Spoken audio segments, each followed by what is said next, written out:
The Avengers video game has finally been released after years of waiting. When did that first trailer come out? Like 3 years ago now? But anyway, all the hype around this game has got me thinking, of course, about Avengers and video games, and what if Avengers were in different video games? Like what if they were in Doom or Mortal Kombat or Overwatch or Assassin's Creed? What would they look like, and how would their stories have to be changed to make them fit better into that world? You know, classic PopCross Studios stuff. So in today's episode, I'm gonna take 3 Avengers who are confirmed in the Avengers video game, as well as one character who's very likely to be in it eventually and who definitely deserves some more love and attention this week, and redesign them and rewrite them to fit into other video game franchises. And if you like this idea and are excited to see how this ends up going,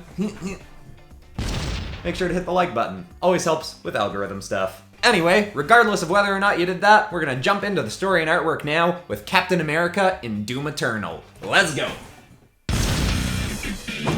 Imagine a world where the Avengers never assembled.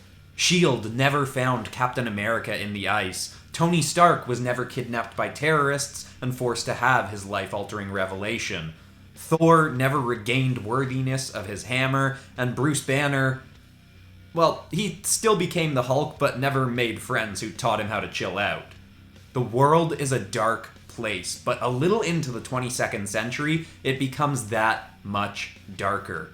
Hell comes to Earth, beginning an apocalypse that kills off massive waves of the world's population, as demons swarm to every inch of the globe. But with the Earth's temperature rising to extreme levels, the ice caps rapidly crack and melt. The long-frozen, undiscovered war hero Steve Rogers slowly drifts in his melting tomb to the shores of America. When he's finally thawed, he awakens to the sight of demon swarms approaching him. A dwindling military resistance appears on the scene, and Cap springs into action with them, taking on half of the demons on his own. The Resistance has no idea why or how Captain America has seemingly returned from the dead, but they are eager to have his help and leadership. It's a losing battle for humanity, but with Cap, things look a little bit brighter. To help their cause, the Resistance eventually raids a long-abandoned Stark Industries weapons facility. They take much of the weaponry and armor available, some of which was technology that the company had built for the Union Aerospace Corporation. It's all powerful stuff, but nothing compared to what the hordes of demons are bringing to the fight.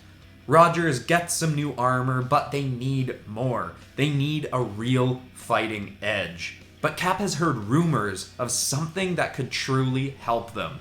In New Mexico, a mythical weapon that nobody has ever successfully moved has been stuck in the desert for over a century. It's said to be a godly weapon that only a worthy soul could wield, but the locals simply referred to it as the BFH. Cap makes a treacherous expedition to New Mexico, fighting off the vast armies of hell as he moves, but eventually he does make it. In a deep crater, he finds the hammer and does the impossible. He lifts the weapon and wields the full might of the past god Thor. This starts the tides turning. It wouldn't be easy, but with a weapon such as this, Cap finally gives the Resistance a fighting chance. Now, ever since I did my Doom Demons Venomized episode, I've been wanting to actually draw the Doomslayer on this channel in some way, but didn't have a good excuse or reason. But then when this episode came to mind, I thought about Captain America as the Doomslayer, and I was just like, oh, these are 2 designs that I really love that are going to be a lot of fun to mix together. And then the idea of giving him Mjolnir, I know Cap doesn't frequently wield Mjolnir, but it just felt like that godly weapon kind of fixed into this battle against all of the demons. And the way all of the different pieces of this story kind of just fell into place, it just worked out so well. This story was so easy to write, it came to me really fast. My only regret about this piece is I didn't have more time to add a ton of demons kind of swarming him. I throw in a couple after the recording at the end just in silhouettes, but I do think it would have made the piece look more fleshed out with a whole bunch of them coming in. Just didn't have time for it. But to use a phrase that is slowly becoming my catchphrase, I am still pretty happy with how this turned out. So let's take a look at what Captain America as the Doomslayer looks like. Here you go.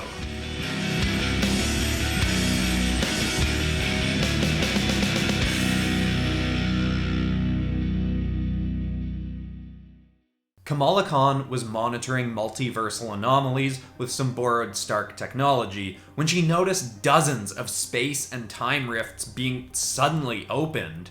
Many were specifically on one world that Ms. Marvel would soon learn was called the Outworld. Recruiting Doctor Strange to this mission, Ms. Marvel and Strange travel across the multiverse to this realm, where a chaotic battle is occurring. A powerful being called Kronika had brought past versions of deadly fighters forward from alternate timelines, and they were now attempting to overthrow the current leader of the Outworld. This was just one symptom of a much larger issue, but Strange and Marvel stepped in all the same. They assessed the situation and soon deemed that they should be helping defeat the one called Shao Kahn. No relation to Kamala Khan, obviously, and his forces of alternate timeline warriors. While Strange was in a battle alongside the current Emperor of the Outworld, the time-altering being Kronika arrived on the scene and stared down Ms. Marvel. She told Marvel that her realm had no business in this fight and they should leave immediately. But Ms. Marvel isn't one to back down from a fight and readied herself for combat. With a K, obviously. But Kronika had no intention of fighting her. Instead, she showed her what would happen if Ms. Marvel continued down this path. Kronika brought forth a future, alternate timeline version of Ms. Marvel. This version had glowing red eyes and gray, cracking skin. Kronika claimed that if Ms. Marvel remained on her current path, it would result in her death and eventual resurrection as an inhuman revenant warrior for the forces of evil. Ms. Marvel chuckled at that phrasing a bit and refused to back down. Kronika left, taking her out-of-time warriors, and Ms. Marvel was left in combat with her alternate self. It was clear whatever time this version of her was from, she'd had far more time to train than the current Ms. Marvel. And this one also wasn't afraid to go for a kill shot. Revenant Ms. Marvel had a clear upper hand, but with Strange's help, Marvel managed to defeat her. With all this new information learned, Strange and Ms. Marvel decided to join in this brewing war against the time-altering menace of Kronika. Now, the last time I did a Mortal Kombat episode, I talked about how I don't really know the lore and story that well, so I didn't write anything for the past episode. This one I really wanted to, so I went in and listened to a story summary of Mortal Kombat 11, and I think the best way to describe that experience is, imagine if someone erased every Marvel Cinematic Universe movie from your brain and erased all the comics and everything, and then made you jump in by watching Endgame first. It was just absolute nonsense to someone who didn't know the story before. So after that, I went back, listened to more of a summary of the whole history of Mortal Kombat, and then ended up writing Ms. Marvel into an event in Mortal Kombat 11. There's a good chance I still messed up something in the lore or story or whatever, so sorry about that, but hopefully this was at least a decent version of putting a Marvel character into Mortal Kombat. And really, for this video, I just wanted to do a Revenant version of someone from the Marvel Universe, because I really love in Mortal Kombat 11 the gray, cracking skin and red eye kind of designs of all the Revenant versions of people. Anyway, I hope you dig this version. It's one of my favorite drawings of the video. Here's Revenant Ms. Marvel.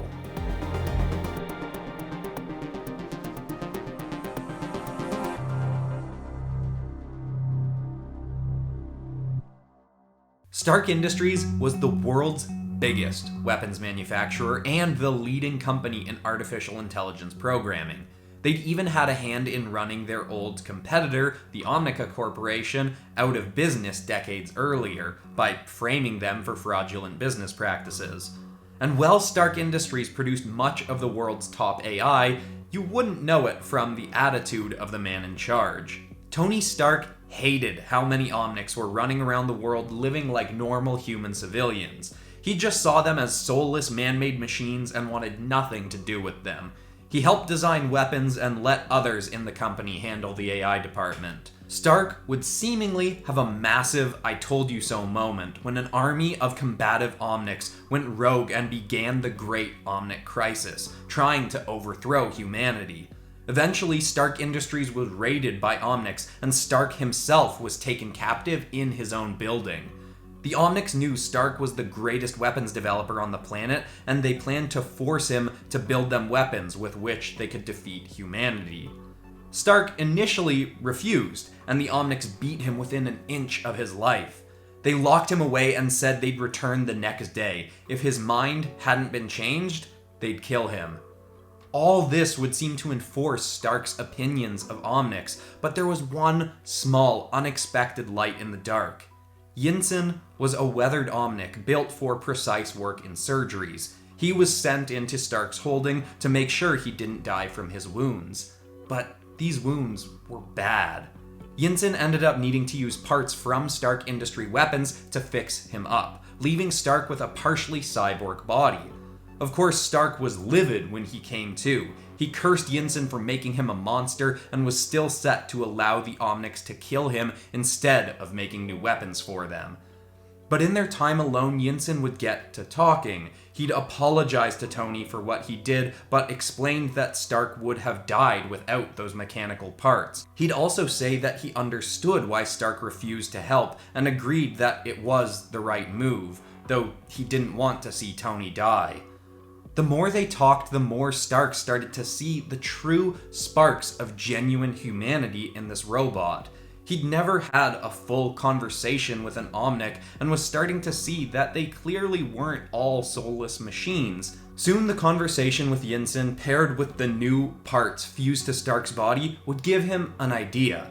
Stark and Yinsen would build a weapon, but not for the Omnics. The two got down to working on building a suit, claiming it to be an Omnic warrior, but in truth it was a weapon that could only be used by someone with Stark's exact body modifications. Once built, Stark would use this incredible armor to fight his way out of the overthrown Stark Industries, taking Yinsen with him. Yinsen and Stark would soon join forces with the heroes of Overwatch to help end the Omnic crisis, while also trying to keep the world's views of Omnic civilians, not involved in the conflict, positive.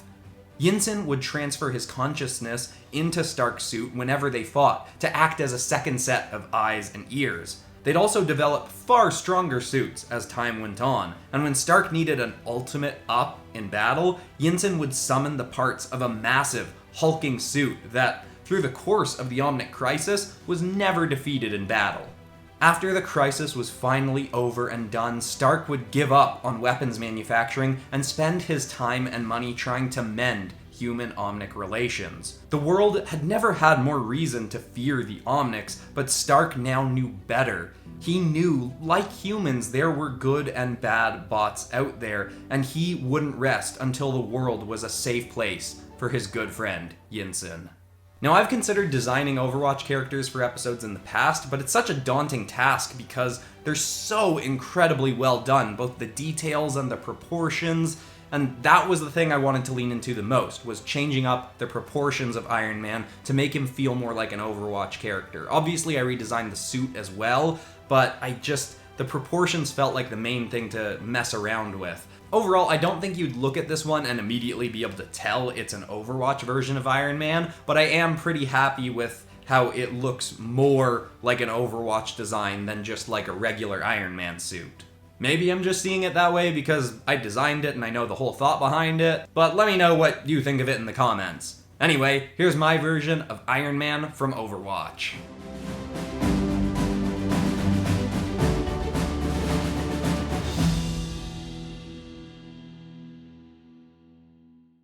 Now, on a sadder note, in a week where we have lost Chadwick Boseman, the incredible actor behind Black Panther, it obviously only felt fitting that I do something with Black Panther in this video. Again, at the time I'm making this, he hasn't been confirmed for the game, but there's pretty much no chance he's not gonna be in it at some point. It's, of course, incredibly sad that we've lost Chadwick Boseman, but I think we all hugely appreciate what an incredible job he did portraying what is now likely the definitive version of one of the most iconic superheroes of the modern era. You'll be hugely missed, Chadwick Boseman, but you'll also be very remembered.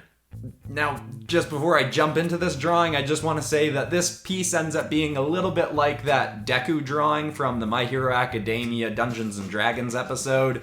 You know, the one where it was really weird looking partway through, and then I go in at the end and redraw the face and fix it up. This one, the face isn't messed up, it's kind of the pose and some of the proportions. Just know that if you're thinking it's looking kind of weird, I do fix it up a bit at the end. Sorry about that. But anyway, without further ado, let's get into the story and drawing. Even back in the 15th century, the grand country of Wakanda was far beyond the technological achievements of the rest of the world. With the city's massive stores of the incredibly valuable mineral vibranium, Wakanda could have been the most powerful country on the planet. But they kept to themselves and stayed out of worldly conflicts.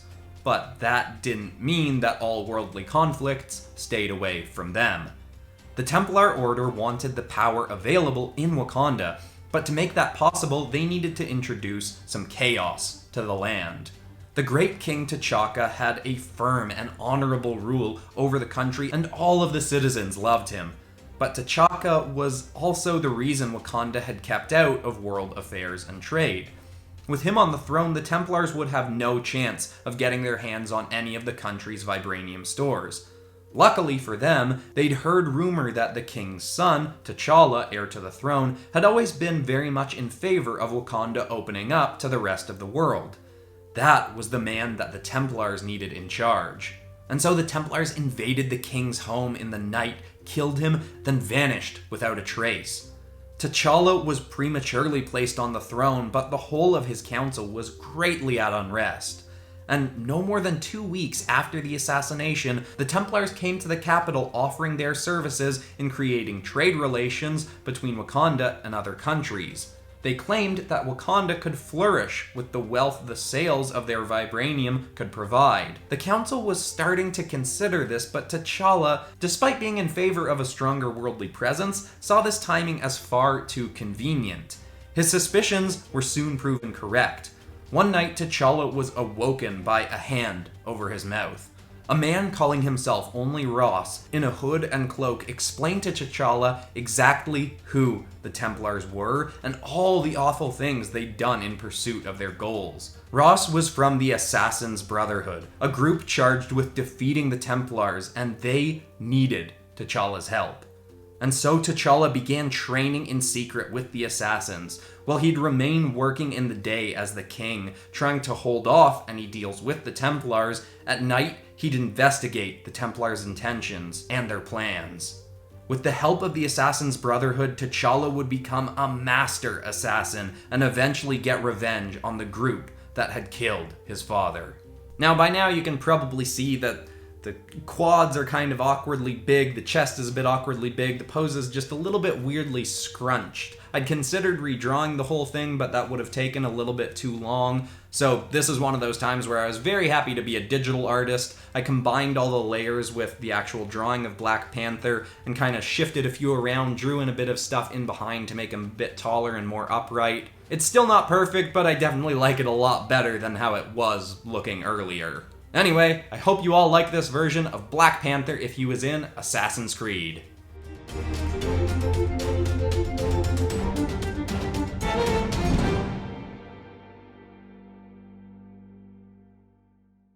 Well, that was definitely a lot of fun. It felt very similar to my genre swap episodes, where I take characters from different comics and shows and stuff and put them into different genres. Except, with putting them in video game franchises. What'd you think of this idea? Should I do this with more characters from other stuff? I can maybe do it with the Gotham Knights characters. I'm super excited for that game, and I've been promising to do something with the Bat family for ages now. And what other video games should I put characters into? It's obviously easier when I know the stories of those different video games, but, sometimes I can just do a quick bit of research and figure out a decent story. But anyway, as always, leave me more suggestions in the comments below. And of course, if you're new to the channel and want more video game stuff out of me, I recently did an episode redesigning Overwatch characters if they were dragons. I did a Mortal Kombat Super Fusion episode mixing together 15 or 16 different Mortal Kombat 11 designs. And I recently did an episode turning Smash Bros characters into dinosaurs. I don't know, go poking around if you're new here, see if you like anything. But that's all for today. I'm Christian Pearson. This has been PopCross Studios, home of the nerdiest art videos on YouTube. Thanks so much for watching, everybody, and I will see you all in the next one. Goodbye.